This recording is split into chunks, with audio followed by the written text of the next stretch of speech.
Saya mau bagi sama saudara tentang yang namanya pencobaan biasa. Anda boleh mengawali firman Allah ini, kasih judul chatting di tempat saudara masing-masing. Mau Facebook boleh atau di YouTube boleh. Judul firman Allah pagi ini adalah pencobaan biasa. Tulis masing-masing di channel saudara, pencobaan biasa. Kita mau bicara tentang pencobaan biasa. Saya mengerti ketika seorang jemaat atau anak Tuhan, siapapun orang Kristen, ketika datang kepada gembalanya, datang kepada pendetanya, hamba Tuhan yang dianggap lebih rohani, selalu kalau datang konseling, mereka berkata apa? Pak, saya punya masalah yang luar biasa, Pak. Saya pikir tidak ada jemaat datang kepada gembala dengan persoalan masalah beban hidup yang biasa-biasa saja. Semua jemaat berkata, beban saya Pak Pendeta, masalah saya luar biasa loh Pak. Gak ada yang biasa. Tetapi mari kita lihat apa yang Alkitab katakan, bahwa ternyata setting kerajaan sorga menurut setting desainnya Allah, bahwa semua masalah, bahwa semua pencobaan, kesulitan, penderitaan yang Tuhan izinkan datang terjadi dalam kehidupan kita itu ternyata tidak ada yang luar biasa. Tidak ada pencobaan yang datang hantam kita. Itu pencobaan yang Alkitab bahasanya gini, melebihi kekuatanmu. Anda nangkap itu ya? Pencobaan itu biasa, bukan luar biasa. Nah, kita belajar apa sih kata Alkitab tentang pencobaan yang kita hadapi. 1 Korintus pasal 10 ayat yang ke-13. Ayo jemaat Tuhan yang terkasih, kita sama-sama baca ayat ini ya. 1 Korintus 10 ayat 13. 1, 2, dan 3. Pencobaan-pencobaan yang kamu alami ialah pencobaan-pencobaan biasa yang tidak melebihi kekuatan manusia. Sebab Allah setia, dan karena itu Ia tidak akan membiarkan kamu dicobai melampaui kekuatanmu. Pada waktu kamu dicobai, Ia akan memberikan kepadamu jalan keluar sehingga kamu dapat menanggungnya. Ini menarik.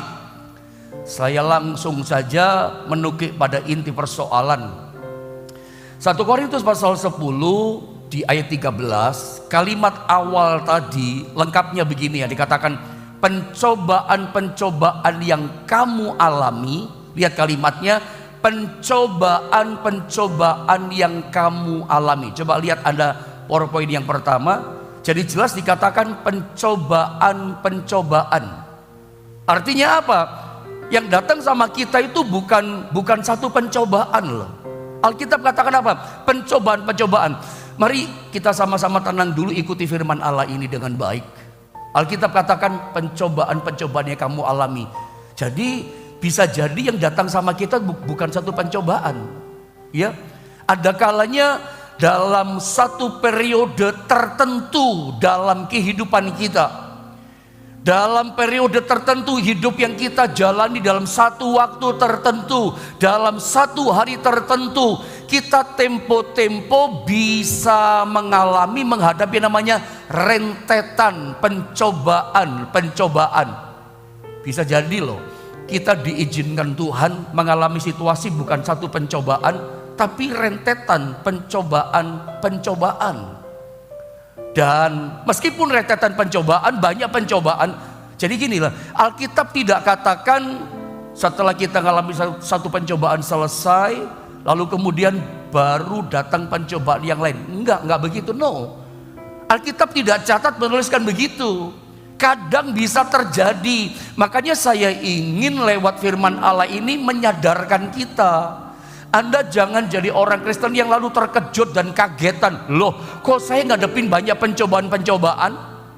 Nggak semua orang, tapi bisa jadi maksud saya melepaskan pengajaran ini kepada saudara supaya Anda jangan kaget dan jangan jadi orang Kristen yang kagetan. Loh, kok gini jadi Kristen? Nggak begitu.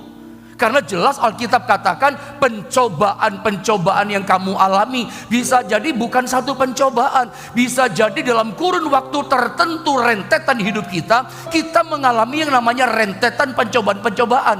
Alkitab gak katakan satu pencobaan selesai lalu kemudian datang pencobaan yang lain. Gak gitu saudara. Tetapi meskipun bisa jadi kita mengalami yang namanya rentetan pencobaan-pencobaan, satu belum selesai, datang lagi, datang lagi, datang lagi. Meskipun begitu saudara ya, hadapi pencobaan-pencobaan yang menekan hidup kita.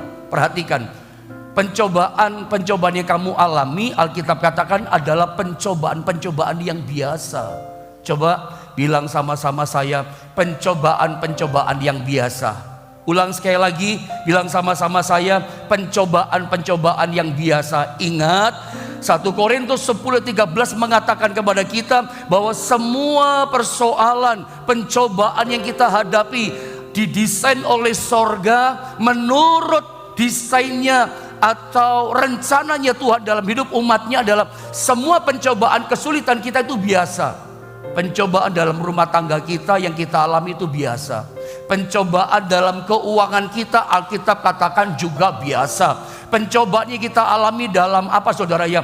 Bisnis saudara.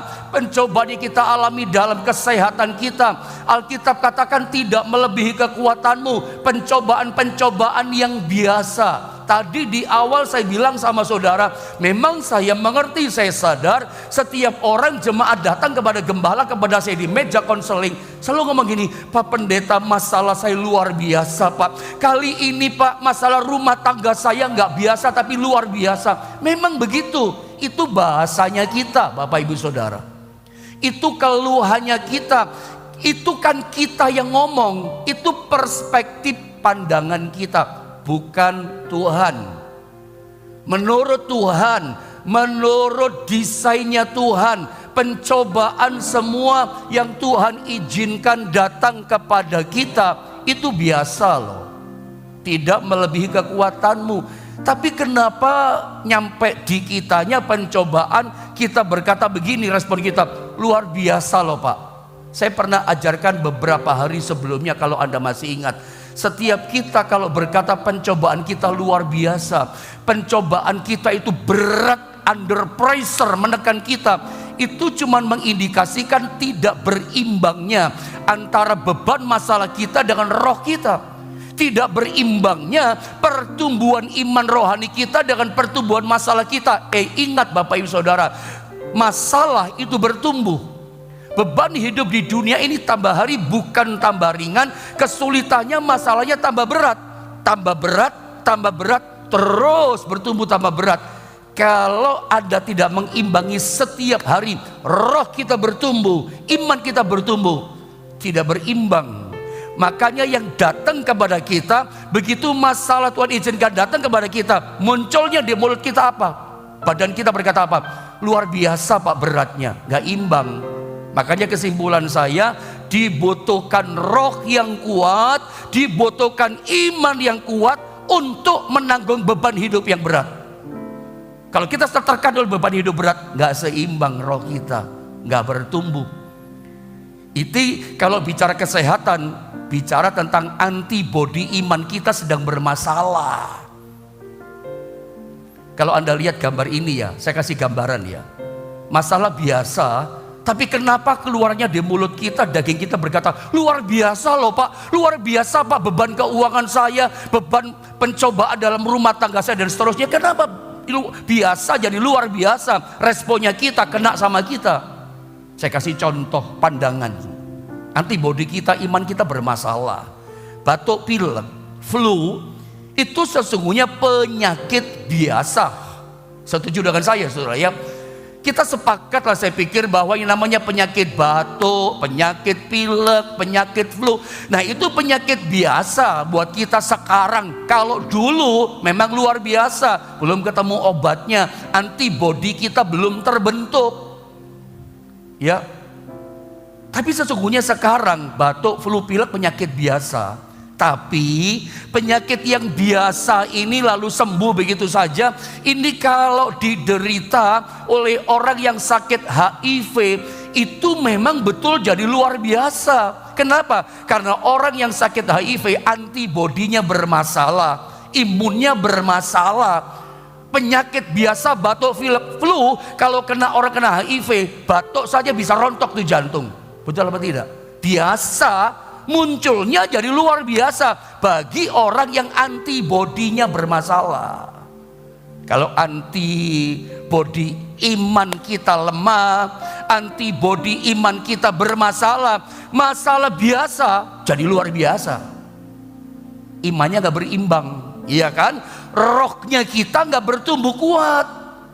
Makanya belajar begini saudara ya, bahwa setiap masalah-masalah yang datang sama kita itu percaya memperkuat otot iman kita, roh kita tambah kuat. Dan begini, memang itu sistemnya kerajaan sorga, itu settingnya Tuhan, memang begitu.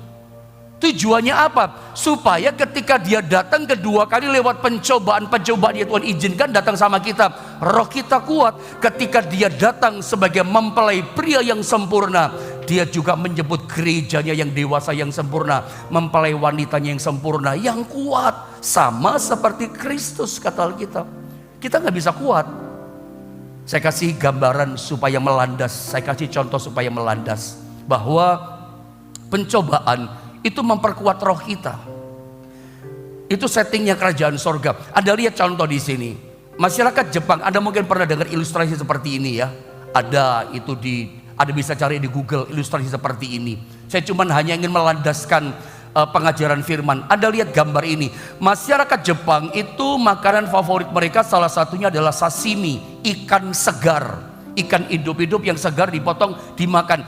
Itu salah satu makanan yang digemari, favorit orang-orang Jepang. Tapi tahukah saudara, ternyata makan ikan segar itu, mendapatkan ikannya itu mesti di laut yang dalam, laut yang di tengah lautan sana ikannya, bukan di lautan yang dangkal. Nah masalahnya, jadi kalau orang Jepang makan ikan yang tidak segar, yang lemes, ikan yang mati, apalagi yang mabuk, nggak mau. Ditolak, no, nggak mau. Yang maunya ikannya segar. Masalahnya para nelayan untuk dapatkan ikan salmon yang segar, saya kurang ngerti, karena memang saya kurang cocok makan sashimi, yang agak mual. Mungkin generasi anak-anak muda yang lahap banget. Kalau kita generasi 40-an, 50 tahun ke atas kayaknya memang agak berat ya makan yang mentah-mentah segar begitu. Tapi anak-anak kita suka sekali, lahap banget ya. Jangan keseringan tapi saudara ya. Nah masalahnya, untuk dapat ikan segar itu nangkapnya di tengah lautan. Dan biasanya setelah nangkap ikan di lautan, begitu berlabuh ke pantai, ikannya udah lemes ikannya. Orang nggak mau, orang Jepang. Atau karena nangkapnya, mereka punya akal, dibikin kolam di dalam kapalnya itu. Ikan salmonnya, ikan macam ditaruh di situ. Tapi begitu nyampe di daratan, berlabuh di pantai, ikannya mabok. Yang pertama lemes, kayak udah mau mati, nggak mau, harus ikan segar catatannya. Dikasih air, kasih kolam, bawa ke pantai, mabok ikannya, nggak fresh, tetap nggak mau. Nelayan punya senjata pamungkas, nelayan di Jepang.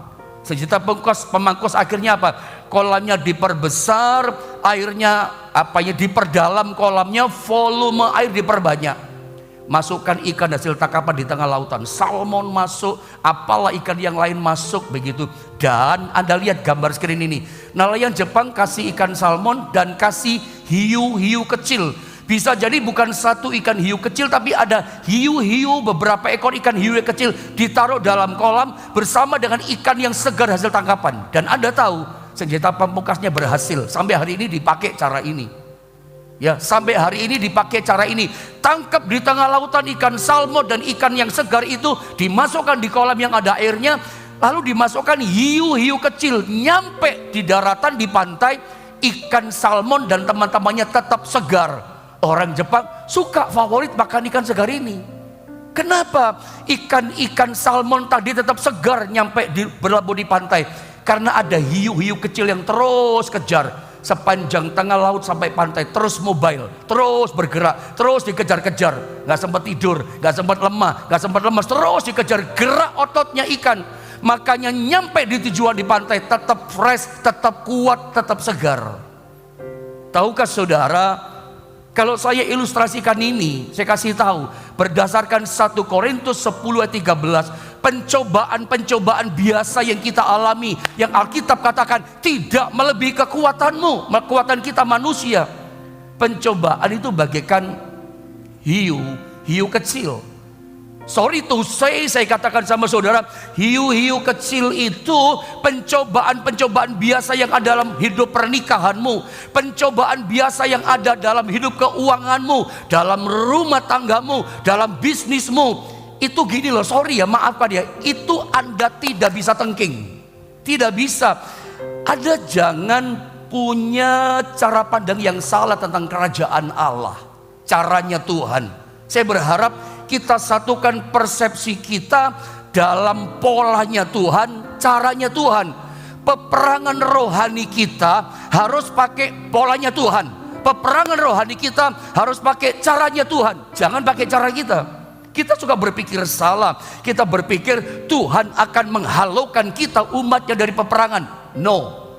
Yang betul dalam peperangan itu Tuhan tidak halau, tapi Tuhan latih kita berperang. Tuhan tidak ingin kita itu jadi anak Tuhan yang instan, ngalami berkat tapi instan. Tuhan latih kita berperang. Jelas tidak ada alternatif lain loh, tidak ada cara lain. Tuhan itu gak punya cara gampang buat Anda. Tuhan tidak punya cara instan buat kita. Ibrani katakan kita bukan anak-anak gampangan. Makanya Tuhan latih kita dengan hiu-hiu kecil. Jadi kalau pagi ini engkau sedang menghadapi pencobaan-pencobaan yang biasa, sedang ada hiu-hiu kecil dalam hidupmu, engkau gak bisa tengking, jangan ditengking. Engkau berperang terus, nanti ujungnya ada menang kok. Tujuannya gini loh, supaya pada waktu Tuhan datang nanti, iman saudara gak lemes, pengharapan saudara gak lemes, kasihmu gak lemes kepada Tuhan. Iman yang segar, kuat, pengharapan yang segar, yang kuat, kasih kita yang segar juga kepada Tuhan. Makanya ada hiu kecil, jangan kaget. Dan memang itu pola Tuhan. Selaraskan pola kita, cara kita, selaraskan dengan polanya Tuhan. Tuhan tidak menghalau kita dari peperangan. Peperangan gak dihalau. Dia berperang ganti kita. Ada hiu kecil, dia latih kita berperang, kuat kita. Dan pola ini di perjanjian lama pun sudah ada. Coba lihat ayat ini ya. Saya baca ayat ini, tolong diperhatikan. Setiap kalimat tolong Anda perhatikan. Coba saya mau terangkan tentang ini pola Tuhan. Ternyata dari perjanjian lama sampai perjanjian baru memang begini. Ya, saya baca ya. Ulangan pasal 7 di ayat yang ke-1. Apabila Tuhan Allahmu, dikatakan apa? Telah membawa engkau ke dalam negeri. Negeri apa ini? Negeri Kanaan. Saya ulang ya. Apabila Tuhan Allahmu telah membawa engkau ke dalam negeri, dikatakan apa? Kemana engkau masuk untuk mendudukinya. Bilang sama-sama saya mendudukinya. Sekali lagi, bilang sama-sama saya mendudukinya. Bicara tentang Kanaan itu bicara mendudukinya. Kanaan itu kan final destination kita. Bahasa rohnya gini loh, itu tujuan perjalanan akhir kehidupan kita di dunia ini yang diberikan oleh Tuhan. Tujuan Tuhan, Anda dan saya bukan ditaruh di tanah Mesir. Gimana ngomongnya sama saudara ya? Gini saudara ya.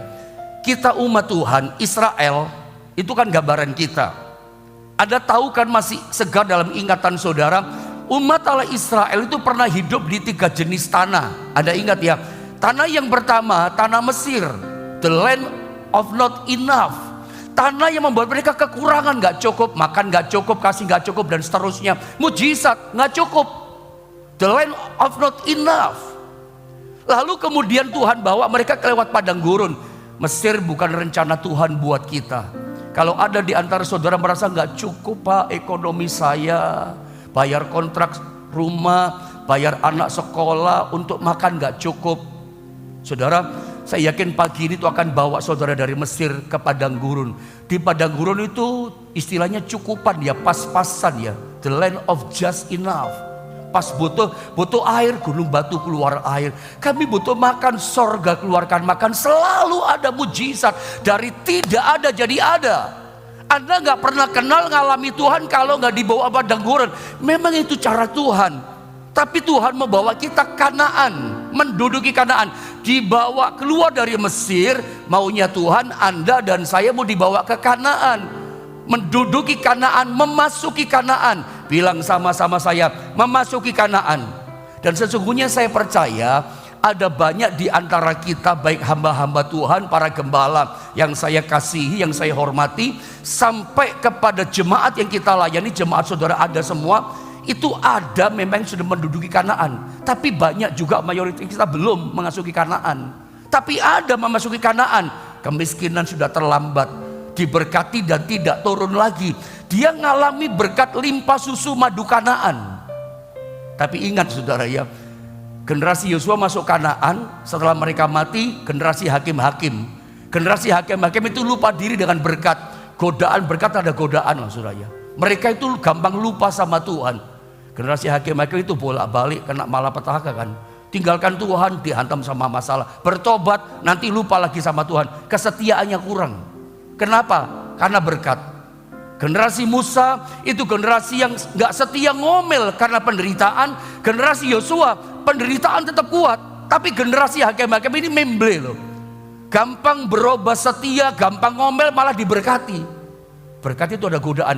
Makanya saya dorong saudara ya, pada waktu sehat cari Tuhan. Nanti pada waktu sakit Tuhan akan cari saudara. Pada waktu diberkati cari Tuhan. Nanti pada waktu susah Tuhan berkati saudara. Tuhan yang cari saudara. Jangan dibolak-balik. Nanti diberkati sudah tinggalkan Tuhan, melupakan Tuhan, tetap setia sama Tuhan. Kembali kepada firman ini.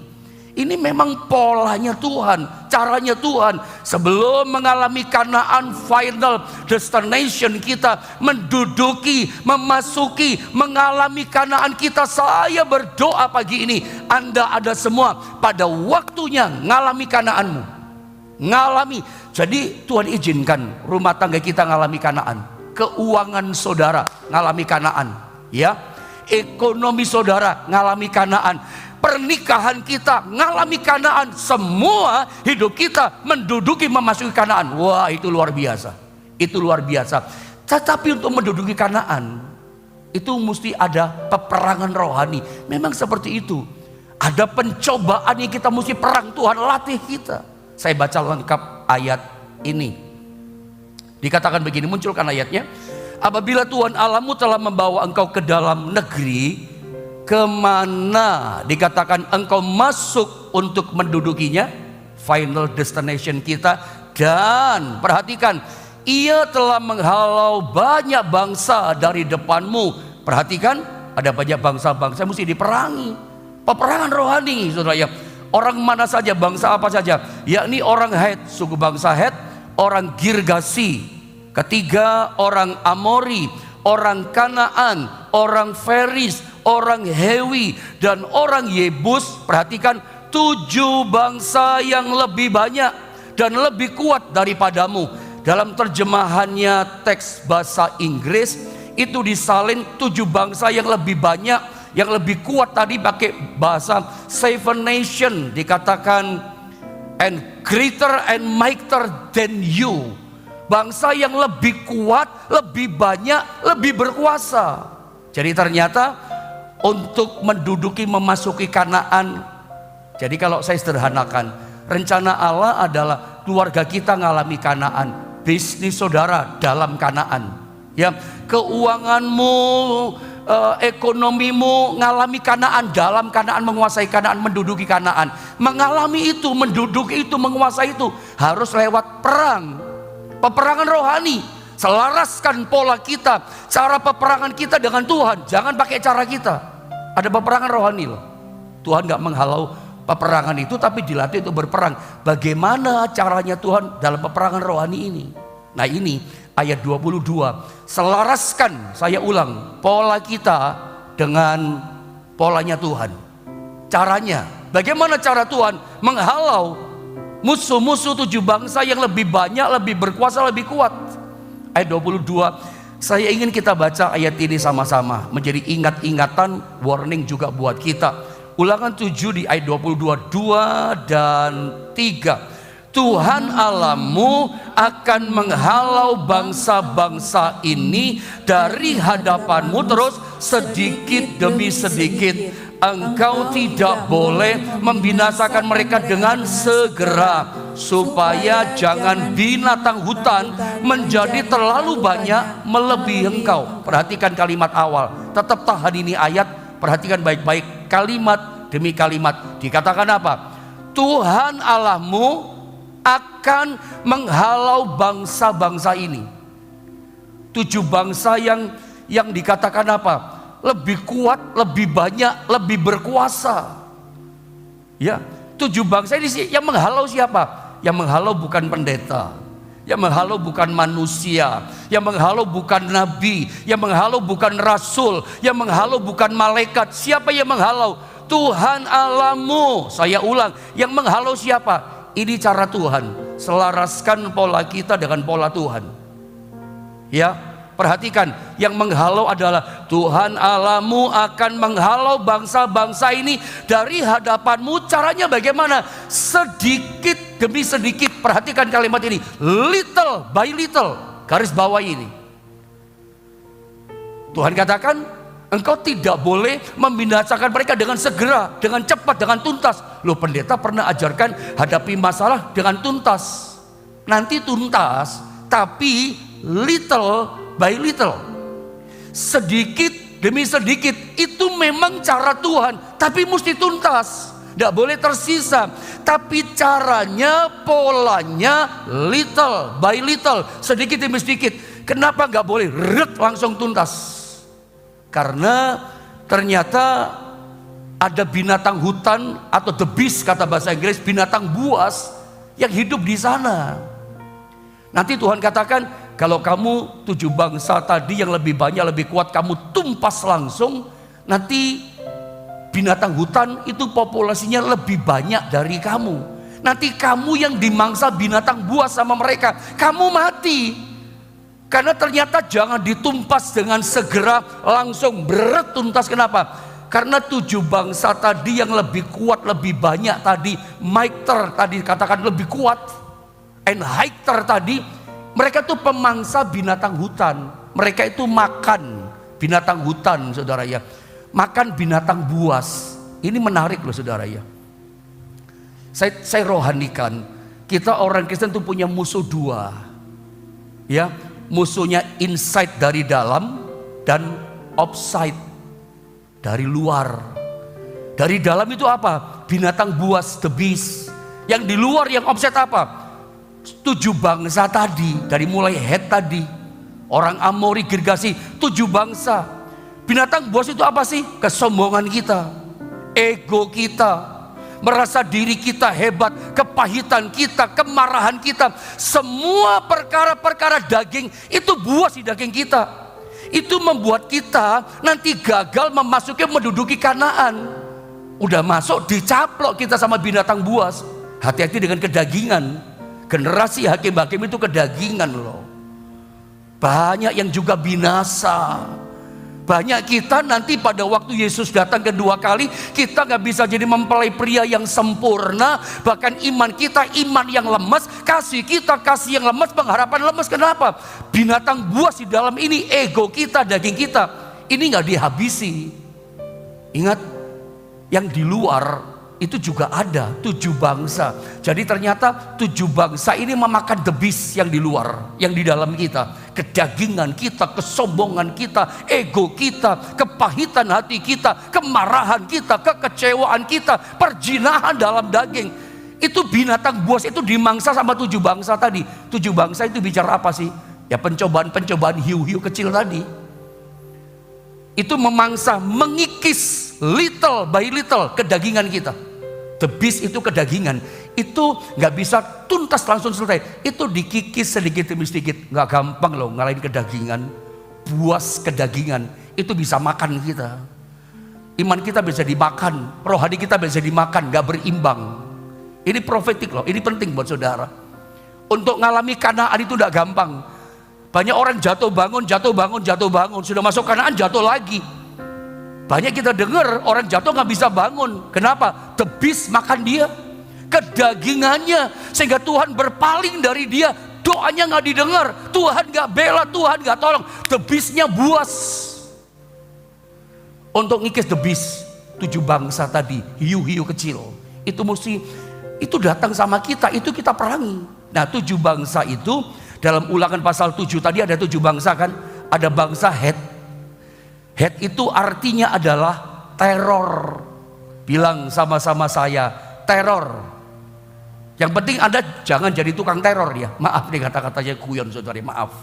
Kadang-kadang di sekitar kita menghadapi teror, tapi Anda jangan jadi tukang teror ya. Sedangkan teror orang lewat WA. Maafkan kata-kata saya. Itu bukan anak Tuhan. Tetapi seringkali dalam hidup ini kita menghadapi hiu-hiu kecil ini.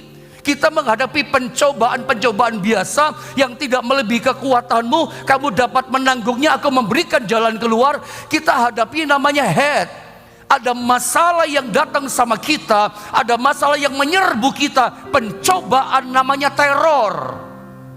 Pernahkah Anda menjumpai ada orang-orang teror kita? Itu bisa karyawan saudara, bikin capek pusing Anda, tukang teror dia. Neror itu mungkin bukan dengan kata-kata, dengan cara kerjanya dia kayak meneror kita. Waduh, bisa rugi, bisa bangkrut dengan orang ini. Atau kadang-kadang pembantu juga bisa neror. Maafkan saudara ya, bisa begitu. Ada banyak saingan kerja saudara, kompetitor dagang saudara. Oh, mulai teror dengan WA-nya, mulai teror dengan mulut fitnahnya. Itu pencobaan. Kami hamba Tuhan pun, gembala, pendeta, ini banyak juga teman-teman pendeta yang saya hormati kan. Banyak senior-senior saya juga ada di channel YouTube ini maupun Facebook. Jujur saja kami hamba-hamba Tuhan, gembala-gembalamu ini kadang-kadang juga ngalami teror seperti ini. Dari siapa? Jemaat bisa teror gembala loh, dengan sikapnya dia, dengan omongannya dia. Itu bisa sama-sama pelayan, bisa sama-sama, ya seperti itulah keadaannya. Di tempat kerja ada teror, itu pencobaan. Ingat, itu biasa. Justru Tuhan izinkan ada teror-teror di sekitar kita. Untuk apa sih? Mengikis daging kita. Oh, kalau jadi gembala manis-manis enak, nggak ada teror, nggak teruji daging, semuanya nyaman. Justru teror datang di sekitar kita. Teman dagangmu teror, ada karyawan teror, siapa teror? Itu makan the beast. Supaya apa? Aku butuh Tuhan, aku lemah. Kadang kita stres ngadapi orang di depan kita neror, kelihatan wajahnya di depan kita. Rasanya saudara ya, itu ngikis the beast kita. Jadi kalau hari ini teman hamba Tuhan juga, saudara sebagai pimpinan sedang hadapi teror, saudara itu mengikis daging, andalkan Tuhan untuk makan yang di dalam ini loh, the beast yang buas daging. Yang kedua, kita hadapi masalah pencobaan hiu kecil yang bagaikan girgasi. Girgasi artinya adalah orang-orang yang menimbulkan persoalan, troublemaker.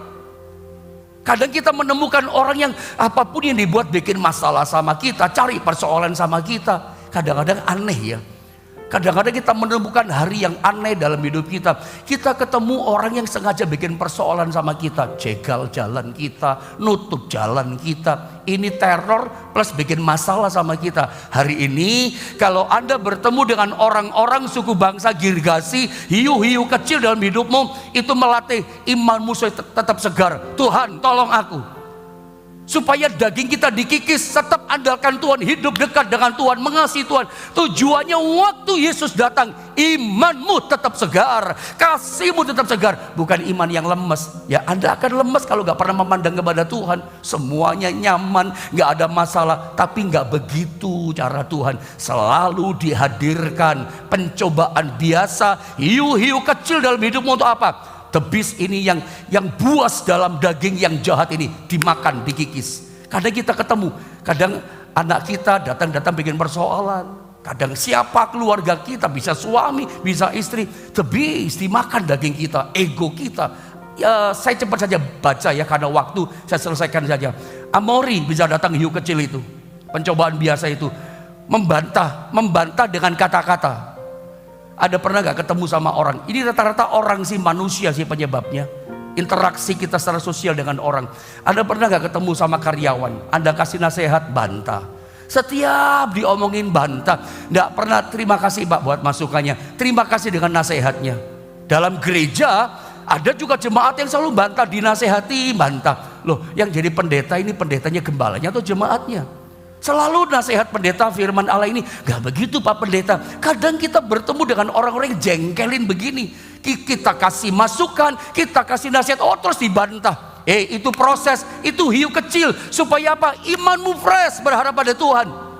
Ada karyawan tukang bantah, bawa sama Tuhan. Jangan dihalau begitu saja, sedikit demi sedikit mengikis ini. Terus apa? Bangsa Kanaan, trap, perangkap. Ada orang bikin perangkap sama kita dengan kata-katanya, caranya yang jahat. Lalu yang kelima, bangsa Feris, artinya apa? Penyerobot. Biasalah dalam dunia dagang zaman sekarang banyak tukang serobot.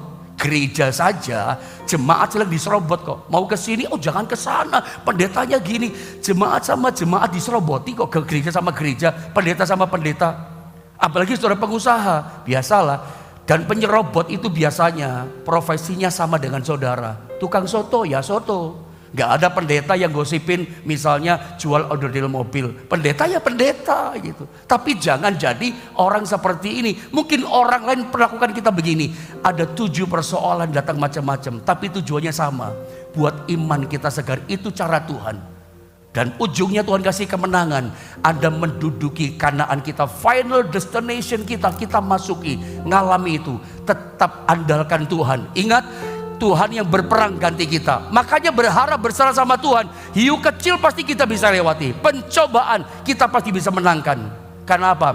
Keyakinan kita ada Tuhan yang berperang untuk setiap kita. Tetap mengangkat tangan, pandang Tuhan. Karena ternyata yang memberikan kemenangan, yang menghalau, Alkitab katakan apa? Tuhan yang kasih kemenangan kepada kita. Mari kita sama-sama berdoa.